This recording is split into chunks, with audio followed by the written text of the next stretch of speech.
pagi Bapak Ibu Saudara kasih Tuhan, Jemaat GBI Sinta 78 Shalom. Apa kabar hari ini?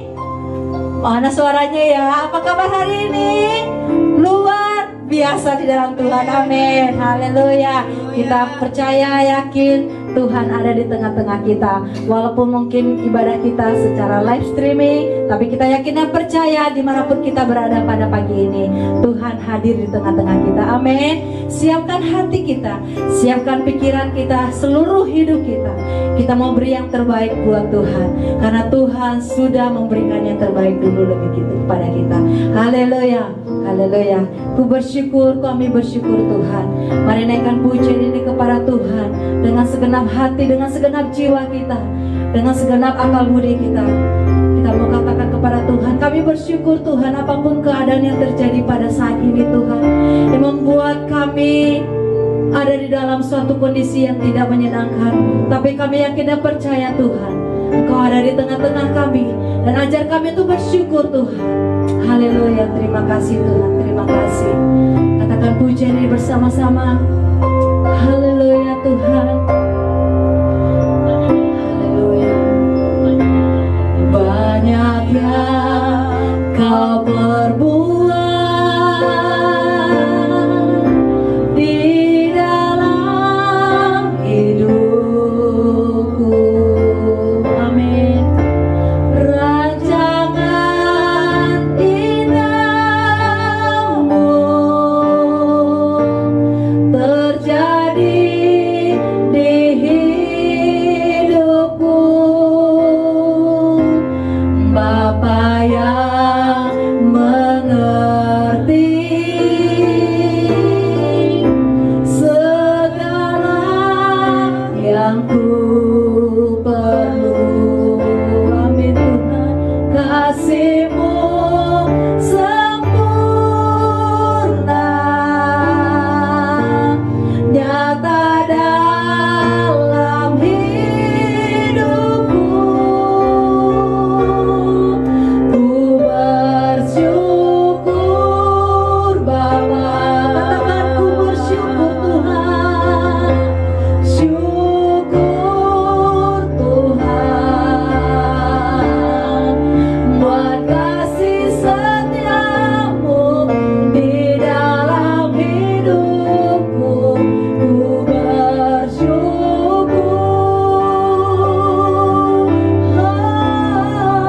ku bersyukur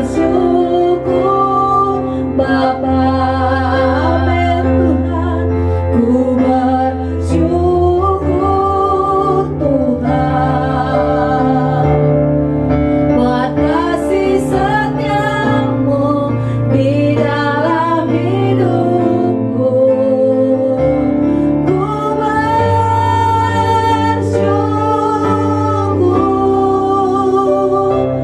Tuhan. Mari naikkan pujiannya dari awal. Katakan ku bersyukur Tuhan. Banyak yang Kau perbuat di dalam hidupku, amin, amin Tuhan. Segala terjadi di hidupku,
pada saat ini Tuhan.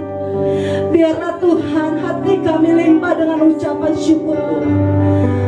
Baik keadaan sehat, walaupun kami dalam keadaan lemah saat ini Tuhan. Mari Tuhan ajak kami bersyukur kepadamu Bapa. Terima kasih Tuhan. Kami serahkan ke dalam tangan-Mu ibadah kami dari awal pertengahan hingga akhirnya Bapa. Biarlah kuasa Allah jamahan Tuhan hadir dan melawat umat-Mu pagi ini Bapa. Terima kasih Tuhan. Yang percaya sama-sama katakan amin. Berikan kemuliaan buat Tuhan. Haleluya. Puji Tuhan. Haleluya. Kita tetap bersyukur kepada Tuhan apapun yang terjadi pada saat ini. Mungkin di saat kita mempunyai segalanya, uang, harta, jabatan, atau Tuhan berikan kesehatan, kita gampang sekali mengucap syukur kepada Tuhan, benar?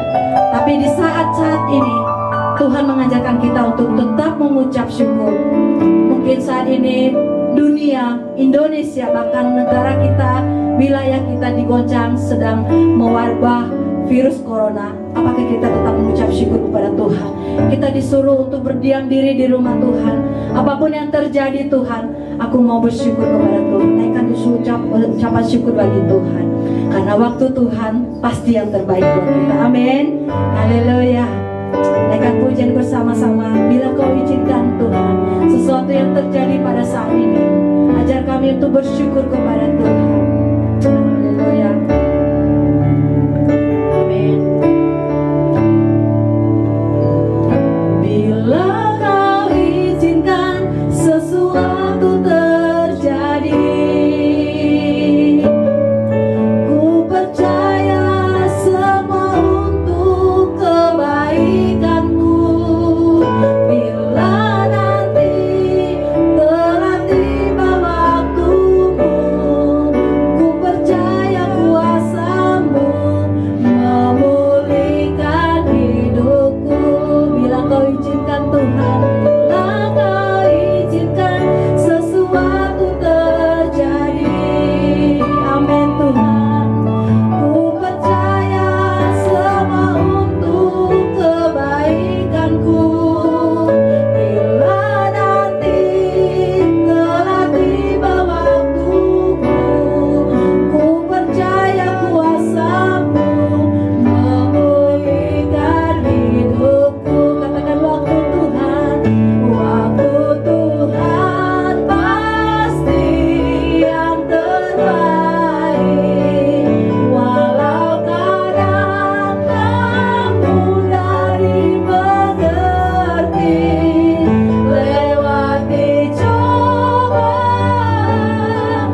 kita tetap bersyukur kepada Tuhan. Pada saat ini kita siapkan hati kita, biarlah firman Tuhan yang disampaikan oleh Bapak Gembala Sidang akan menjadi rema dalam hidup kita, menguatkan iman kita.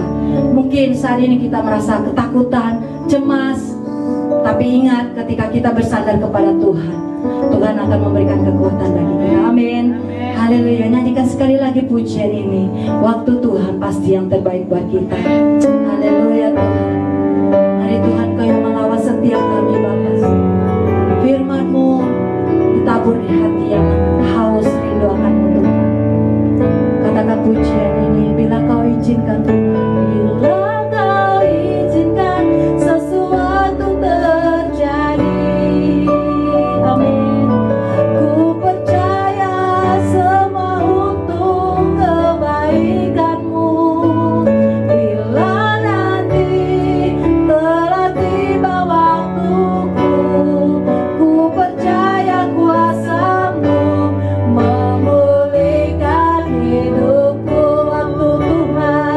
Waktu Tuhan pasti yang terbaik. Walau kadang tak mudah dimengerti, lewati cobaan, ku tetap percaya waktu Tuhan pasti yang terbaik. Waktu Tuhan, amin, pasti yang terbaik Tuhan. Yes. Walau kadang tak mudah dimengerti, lewati cobaan, ku tetap percaya waktu Tuhan pasti yang terbaik. Lewati cobaan, ku tetap percaya waktu Tuhan pasti yang terbaik. Lewati cobaan, amin, ku tetap percaya waktu Tuhan pasti yang terbaik. Haleluya. Terima kasih. Haleluya, selamat pagi jemaat yang saya kasihi di dalam nama Tuhan Yesus. Puji Tuhan, kita di ibadah minggu pertama 5 April. Kita akan bersama-sama mendengarkan firman Tuhan. Saya mengundang seluruh jemaat dengan penuh sukacita merendahkan diri di hadapan Tuhan untuk kita satu dalam doa. Bapa di surga, di dalam nama Tuhan Yesus kami merendahkan diri di hadapan-Mu. Kami berdoa, kami mengucap syukur sepanjang minggu yang telah kami lalui. Tuhan telah memimpin dan menyertai kami. Bahkan Tuhan boleh memberkati kami dengan berkat-berkat yang kami peroleh, rezeki-rezeki yang kami peroleh.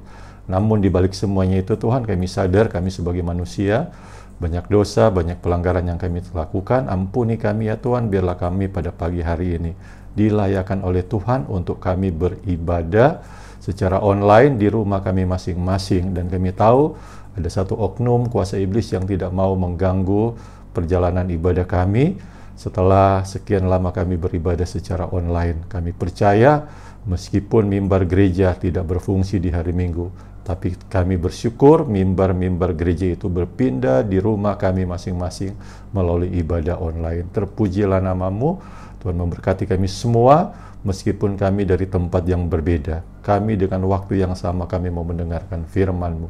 Di dalam nama Tuhan Yesus kami menolak segala kuasa iblis yang mengganggu pemberitaan firman-Mu, dan kami menyerahkan sepenuhnya pemberitaan firman-Mu pada pagi hari ini di dalam nama Tuhan Yesus. Terima kasih Bapa.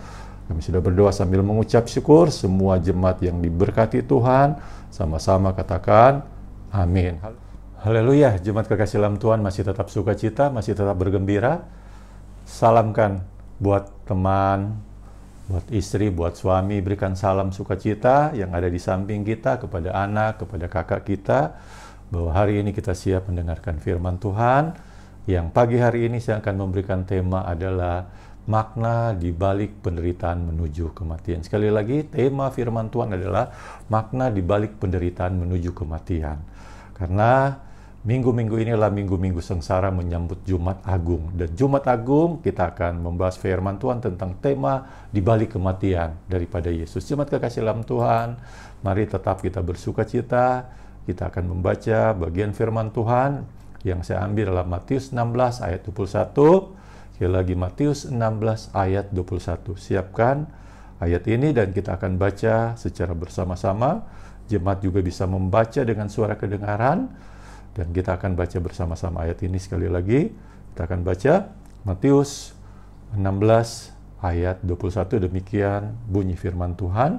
Sejak waktu itu Yesus mulai menyatakan kepada murid-muridnya bahwa ia harus pergi ke Yerusalem dan menanggung banyak penderitaan dari pihak tua-tua, imam-imam, kepala dan ahli-ahli Taurat, lalu dibunuh dan dibangkitkan pada hari yang ketiga. Sekali lagi saya akan baca.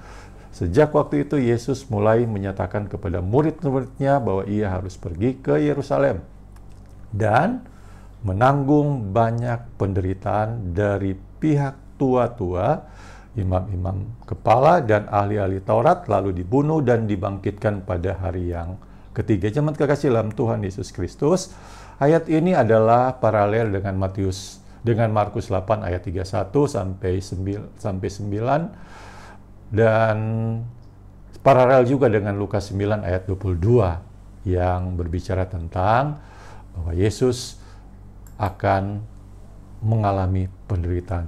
Jemaat kekasih dalam Tuhan, firman Tuhan atau ayat Alkitab dalam Matius, Markus, Lukas ini berbicara bahwa Yesus sebetulnya sudah memberitahukan kepada murid-muridnya bahwa dia akan mengalami penderitaan. Dan 4 kali dia menyatakan penderitaan yang akan dialami. Dalam kitab Matius, Markus, Lukas itu sudah mencatat. Saya ambil contoh misalnya dalam Lukas 9 ayat 22 sampai 26, itulah pemberitahuan pertama bahwa Yesus akan mengalami penderitaan. Pemberitahuan yang kedua kita lihat dalam Lukas 9 ayat 43 sampai 45. Yesus juga memberitahukan kepada murid-muridnya, dan pemberitahuan ketiga kita bisa baca dalam Lukas 13 ayat 31 sampai 35, bagaimana Yesus memberitahukan penderitaannya kepada orang-orang Farisi, dan yang terakhir adalah pemberitahuan yang keempat adalah dalam Lukas 18 ayat 31 sampai 34. Dia juga memberitahukan bagaimana dia harus menderita. Jemaat kekasih dalam Tuhan Yesus Kristus, setelah sekian lama Yesus bersama-sama dengan murid-muridnya, Yesus hendak memberikan warning kepada murid-muridnya bahwa dia akan mengalami penderitaan, dia akan dianiaya, dia akan dibunuh, dan juga dia akan dibangkitkan. Dalam Lukas 9 ayat 22 berkata, dan Yesus berkata, anak manusia harus menanggung banyak penderitaan, dan ditolak oleh tua-tua, imam-imam kepala, dan ahli-ahli Taurat, lalu dibunuh dan dibangkitkan pada hari yang ketiga. Yesus sudah memberitahukan tentang bagaimana dia akan menderita. Jemaat kekasih dalam Tuhan, 5 hari lagi kita akan memperingati kematian Yesus Kristus atau kita sebut dengan Jumat Agung. Perjalanan Tuhan Yesus menuju kematian diawali dengan penderitaan salib. Dan biarlah jemaat dalam 5 hari ke depan kita merefleksikan bahwa ini adalah minggu-minggu sengsara tentang menuju kematian Tuhan Yesus Kristus. Oleh sebab itu pada pagi hari ini saya mau mengatakan ada 4 makna. Apa sih di balik penderitaan atau salib Yesus menuju kematian di Bukit Golgota yang akan kita peringati Jumat Agung 10 April 2020, yang merupakan refleksi bagi kita, yang merupakan refleksi supaya kita bisa merenung bahwa Tuhan menderita bagi kita. Tuhan dianiaya sampai dia harus mati di Bukit Golgota. Dia mengawali dengan doa di Taman Getsemani dan menuju ke Bukit Golgota. Sebab itu jemaat kekasih dalam Tuhan, perhatikan ada 4 makna penderitaan Yesus. Makna yang pertama saya mau katakan adalah penderitaan Yesus ditandai dengan penghinaan dan pembunuhan. Bahkan pembunuhan itu dengan cara yang anarkis, cara mati yang sangat tragis yang Yesus alami. Lukas 22 ayat 63 berkata, dan orang-orang yang menahan Yesus mengolok-olok dia dan memukulinya. Itu makna yang pertama yang saya mau katakan. Bahwa penderitaan Yesus ditandai dengan penghinaan. Diakhiri dengan pembunuhan yang sangat tragis. Artinya apa? Hujatan, olok-olokan adalah sebuah penghinaan bagi Raja, bagi Yesus sebagai Tuhan dan Juru Selamat. Yesus saja dianiaya, apalagi kita sebagai umat Tuhan di bumi ini. Bukankah kita seringkali mengalami penganiayaan? Bahkan kita harus menderita. Tetapi pada waktu Yesus diolok-olok, Yesus tidak baperan, tidak mudah tersinggung, karena Yesus tahu bahwa dia harus menanggung penderitaan ini. Sebab itu ketika kita mengiring Yesus, tentu kita mengalami penganiayaan. Kita mengalami hal-hal yang tidak mengenakan, diejek oleh tetangga, diejek oleh teman, orang yang tidak seiman, bahkan diejek oleh sesama rekan pelayanan. Tapi saya mengatakan, Yesus lebih dahulu mengalami penderitaan tersebut. Karena dia sudah tahu bahwa dia akan mengalami hal tersebut. Yang kedua yang saya mau katakan, makna di balik penderitaan. Yang kedua adalah penderitaan Yesus ditandai dengan vonis penghukuman tanpa keadilan. Sekali lagi, Yesus dihukum tanpa keadilan. Sekali lagi, makna kedua adalah penderitaan Yesus ditandai dengan vonis penghukuman tanpa keadilan. Dalam Lukas 22 ayat 67 jelas itu dikata, ayat 67 berkata, "Jikalau engkau adalah Mesias, katakanlah kepada kami." Jawab Yesus, "Sekalipun aku mengatakan kepada kamu, namun kamu tidak akan percaya. Sekalipun aku bertanya sesuatu kepada kamu, namun kamu tidak akan menjawab." Ayat 70, kata mereka semua, "Kalau begitu engkau ini adalah anak Allah." Jawab Yesus, "Kamu sendiri mengatakan bahwa akulah anak Allah." Ayat 71, lalu kata mereka, "Untuk apa kita perlu kesaksian lagi? Kita ini telah mendengarkan dari mulutnya sendiri." Jemaat kekasih dalam Tuhan, melalui pembacaan kita tadi dalam Lukas 22 ayat 67, ayat 68, ayat 70 sampai 71 itu jelas bagaimana Yesus diperhadapkan di mahkamah agama. Mereka tidak percaya apa yang Yesus katakan. Mereka selalu mencari kesalahan. Karena mahkamah agama pada waktu itu menggunakan standar mahkamah agama, menggunakan standar mereka. Standar mereka adalah ketidaksukaan, kebencian pada ajaran Yesus. Sebab itu mereka berusaha untuk membunuh Yesus. Dan kita lihat, Yesus tidak butuh kesaksian. Yesus tidak butuh pembelaan, karena Yesus hanya taat melakukan pekerjaan Allah yang mengutus dia di dunia ini. Bukankah selama ini kita dianiaya, kita mendapat hukuman, kita seolah-olah diadili oleh orang lain yang tidak adil? Saya mengatakan Yesus telah mengalami hal tersebut. Ketika saudara diadili oleh orang lain, ketika orang lain menghakimi saudara, saudara hanya berdoa saja. Karena Yesus pun berdoa, "Ampunilah mereka sebab mereka tidak tahu apa yang mereka perbuat." Sebab itu, Yesus tidak butuh pembelaan.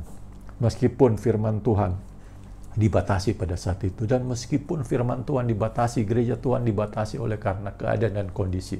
Tapi saya mau mengatakan, ternyata gereja Tuhan, satu gereja tidak berfungsi. Mimbar gereja di mana-mana ada di rumah kita masing-masing. Sebab itu saya tetap percaya. Jangan karena kita merasa kita menderita, terus kita tidak mencari Tuhan. Yesus melakukan hal tersebut. Dia tidak butuh pembelaan. Karena apa? Kitab Yohanes 4 ayat 34 berkata, Yohanes 4 ayat 34 berkata, kata Yesus kepada mereka, "Makananku ialah melakukan kehendak Dia yang mengutus aku menyelesaikan pekerjaannya."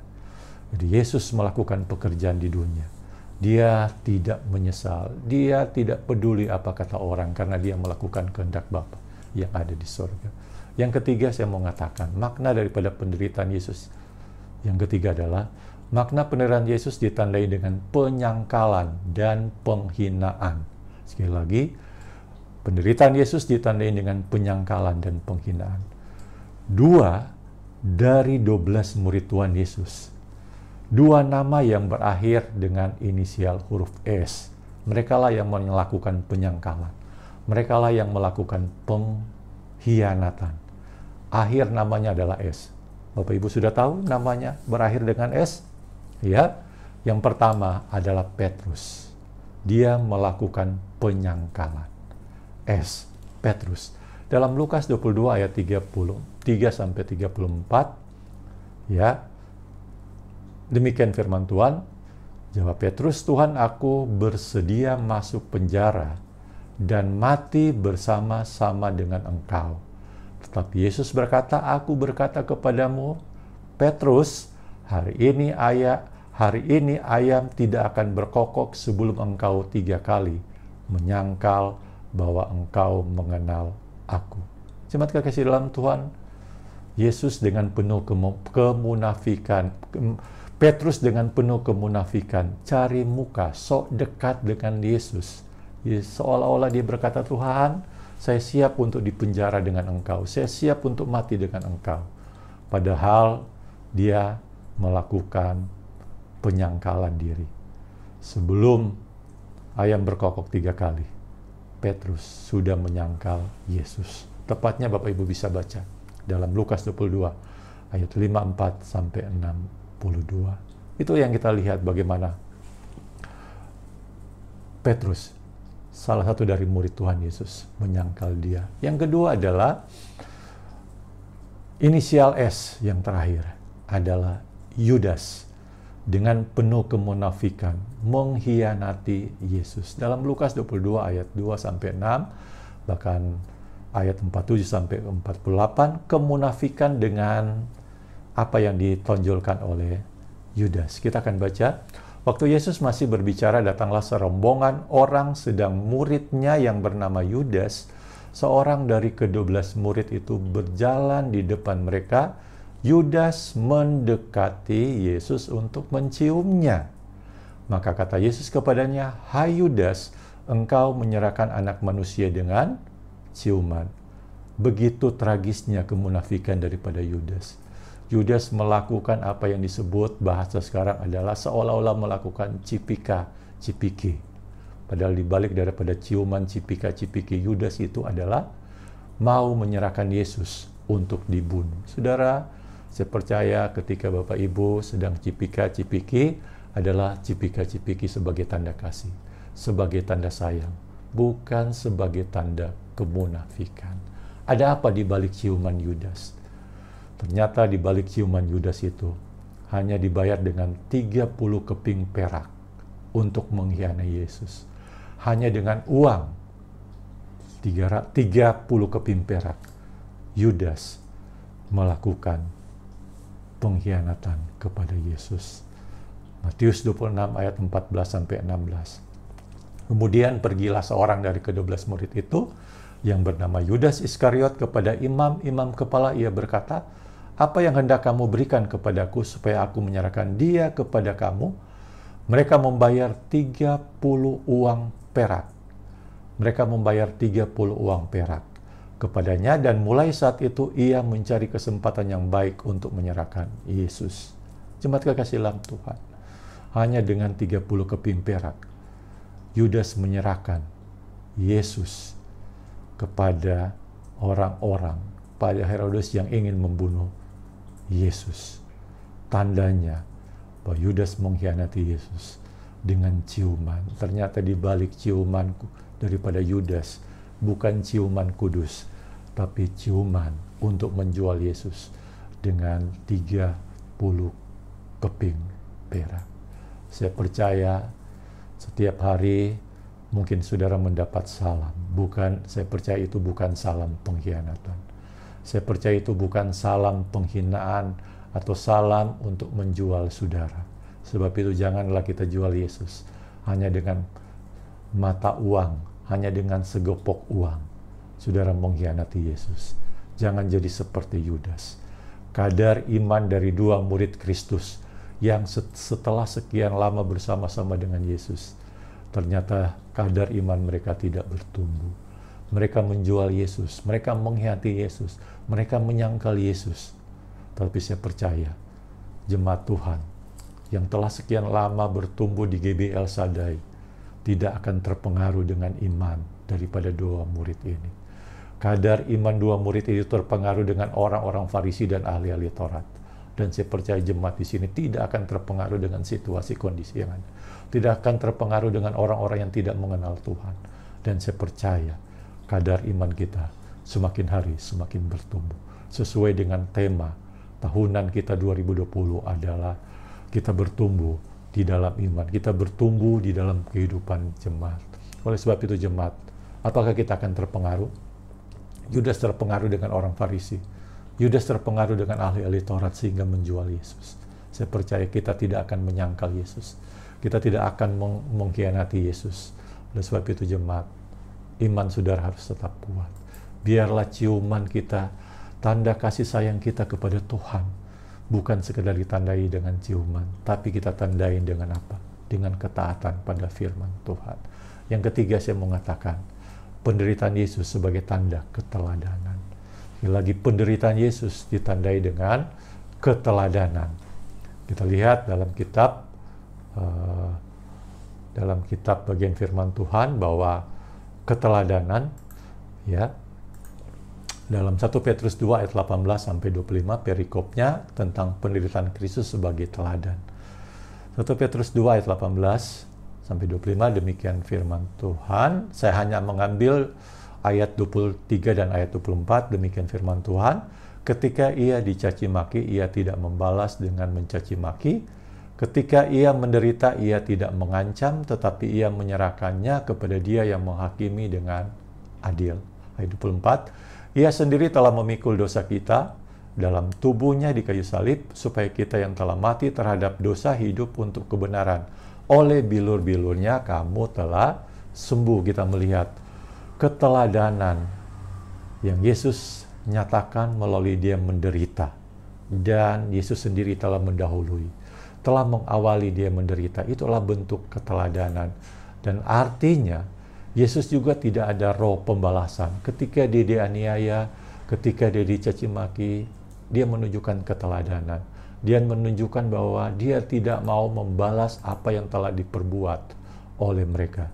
Oleh sebab itu jemaat kekasih dalam Tuhan, kita percaya bahwa makna di balik penderitaan ini akan membuat iman kita semakin hari semakin bertumbuh, akan membuat iman kita semakin hari semakin berakar, dan membuat kita semakin dewasa di dalam Tuhan. Sebab itu jemaat kekasih dalam Tuhan, biarlah kita belajar. Saya mengatakan biarlah kita belajar dari 3 makna di balik penderitaan untuk kita renungkan menjelang masa kematian daripada Tuhan Yesus. Dan kita boleh belajar dari semua hal ini supaya kita yang masih hidup sampai saat ini tetap percaya ketika kita sedang mengalami pergumulan, ketika kita sedang ada mengalami penderitaan, belajarlah di balik penderitaan itu. Ada sesuatu yang Tuhan mau katakan kepada kita. Ada sesuatu yang Tuhan mau taruh dalam diri kita, supaya dalam 5 hari ke depan kita berdoa, bahkan kalau perlu kita berpuasa. Ketika kita mengalami penderitaan, mungkin penghasilan kita berkurang, mungkin usaha kita terancam untuk ditutup, kita berdoa di balik penderitaan yang kita alami. Ada sesuatu yang akan Tuhan buat. Mungkin saat ini kita banyak pergumulan, menyandang predikat sebagai orang Kristen, sebagai jemaat begitu sulit, sebagai pelayan begitu sulit, banyak penderitaan yang kita alami. Tapi saya mengatakan di balik penderitaan dan di balik kematian, bahwa Yesus mau menyatakan supaya kita diselamatkan. Meskipun kita merasa kita menderita harus bangun pagi jam 8 untuk kita mengikuti ibadah online, saya percaya kita jangan putus asa, kita jangan kecewa. Sebab di balik semuanya itu ada keselamatan kekal, ada kemenangan kekal, karena Yesus bangkit, Yesus hidup untuk menebus dosa kita, dan pada akhirnya kemenangan Paskah yang akan kita rayakan pada ibadah raya minggu depan akan kita bersuka cita bersama-sama. Karena itu jemaat, janganlah kita tawar hati ketika kita sedang menderita. Amsal 24 ayat 10 berkata, jika engkau tawar hati pada masa kesesakan, maka kecillah kekuatanmu. Sebab itu kita jangan tawar hati pada situasi-situasi saat ini. Percaya bahwa Tuhan akan menolong kita semua. Kalau Tuhan masih perkenankan kita hidup sampai hari ini oleh Tuhan, itu karena kita masih diberi kesempatan untuk mengabdi kepada kerajaannya secara lebih serius, yaitu dengan segenap hidup kita. Apapun yang kita lakukan haruslah demi kepentingan kerajaannya. Yesus melakukan pengorbanan, bahkan sampai mati. Untuk apa? Untuk dosa saudara dan saya. Hidup ini adalah kesempatan untuk melayani. Oleh sebab itu, gunakanlah kesempatan yang ada untuk kita melayani Tuhan, untuk kita tunduk dan setia pada kebenaran-kebenaran firman Tuhan. Biarlah jemaat Kita siapkan hati kita untuk menyambut Jumat Agung pada hari Jumat yang akan datang. Jangan sia-siakan ibadah Jumat Agung sekaligus ibadah perjamuan kudus. Kita fungsikan gereja kita yang beralih di rumah masing-masing. Iblis tentu tidak senang, tapi saya percaya ketika mimbar gereja itu berpindah di rumah kita masing-masing, maka iblis akan pergi, akan jauh-jauh. Oleh sebab itu kita tetap berdoa. Terima kasih. Kita berdoa dan kita bersyukur kepada Tuhan. Tundukkan kepala dan kita akan satu dalam doa. Taruh tanganmu kananmu di dada dan saya akan berdoa buat seluruh jemaat agar kita diberikan kekuatan oleh Tuhan. Bapa di surga, dalam nama Tuhan Yesus, hamba berdoa setelah firman Tuhan diberitakan. Kami tahu firman Tuhan ini menegur sekaligus menguatkan kami ketika kami sedang dalam penderitaan, sedang dalam aniaya, bahwa di balik daripada penderitaan yang menuju kematian ada pengampunan dosa, ada keselamatan yang Tuhan beri dalam kehidupan kami, ada berkat yang akan Tuhan beri dalam hidup kami.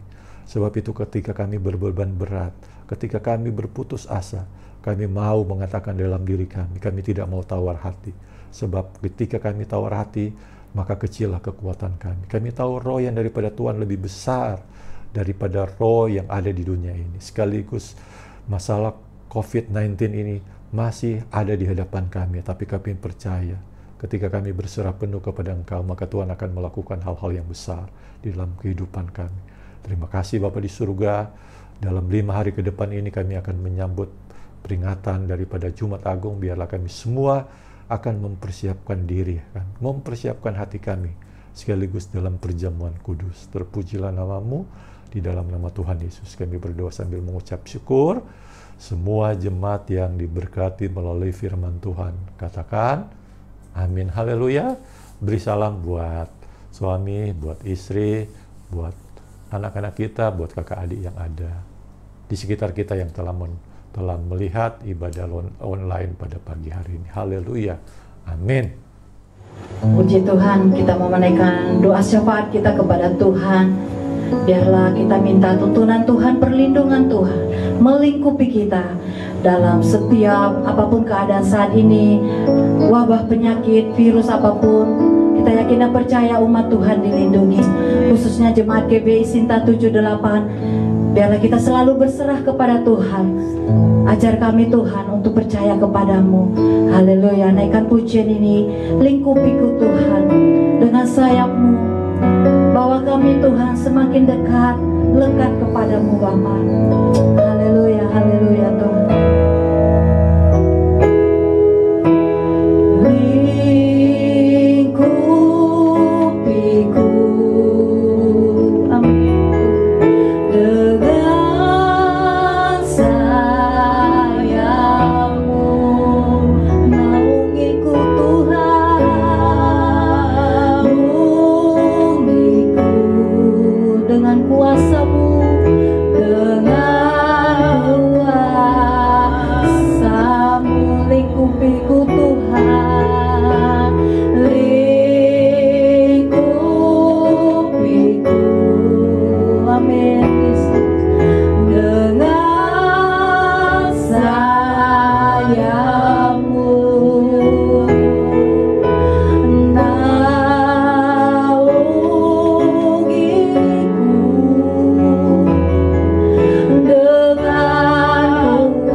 kekasih dalam Tuhan, mari kita tundukkan kepala, kita akan bersyafaat dan kita berdoa buat pergumulan-pergumulan kita pribadi maupun pergumulan bangsa dan negeri kita teristimewa dalam wabah virus COVID-19 ini. Tundukkan kepala, kita satu dalam doa. Bapa di surga, dalam nama Tuhan Yesus, kami telah memuji Engkau melalui puji-pujian, kami telah berdoa, kami telah mendengarkan firman Tuhan. Biarlah kami semua boleh memaknai tentang makna penderitaan Yesus yang selama ini sampai menuju kematian Yesus di kayu salib. Terima kasih Bapa, terima kasih untuk firman-Mu, biarlah boleh menjadi rema dalam kehidupan kami. Hamba bersyukur buat setiap jemaat yang ada pada pagi hari ini yang telah mendengarkan firman Tuhan secara online. Tuhan memberkati seluruh jemaat. Bahkan pada hari ini kami berdoa buat seluruh jemaat yang ketika berbeban berat, punya masalah dalam pekerjaan, mungkin penghasilan mereka berkurang karena efisiensi di perusahaan, mungkin juga kami yang sedang berusaha, usaha kami terancam untuk ditutup, mungkin kami ada masalah dalam hal-hal lain. Kami percaya, kami memandang ini adalah refleksi dalam kehidupan kami, bahwa supaya kami tetap mengandalkan Tuhan di dalam kehidupan kami sebagai sumber berkat. Bapa di surga, dalam nama Tuhan Yesus, hamba berdoa buat seluruh jemaat. Tidak ada satupun dari jemaat kami, tidak ada satupun dari keluarga kami yang mengalami virus corona. Oleh sebab itu Tuhan tetap tutup bungkus kami semua jemaat agar terhindar dari penyakit ini. Bahkan kami bisa mengambil peran untuk memutus mata rantai penyebaran virus ini dengan kami menjaga diri kami, bahkan kami melakukan himbauan pemerintah social distancing. Tuhan, terima kasih. Mungkin jemaat ada yang sakit, biarlah Tuhan juga memberkati menyembuhkan mereka. Dan melalui doa syafaat kami terus berdoa untuk seluruh jemaat yang banyak pergumulan, biarlah melalui ibadah kami saling menguatkan, karena kami percaya roh daripada Tuhan lebih kuat daripada roh yang dari kuasa iblis. Tuhan, terima kasih Bapa di surga. Terima kasih hamba berdoa buat seluruh tim pelayan yang telah terlibat dalam pelayanan ibadah online, bahkan seluruh tim pelayan yang mengambil bagian dalam ibadah raya online untuk Jumat Agung maupun Paskah, bahkan ibadah-ibadah online untuk selanjutnya ke dalam tangan-Mu. Biarlah kami menyerahkan semuanya ke dalam tangan-Mu yang penuh kasih. Terima kasih Bapa. Terima kasih. Kami menyerahkan buat pemerintah, bangsa dan negara kami.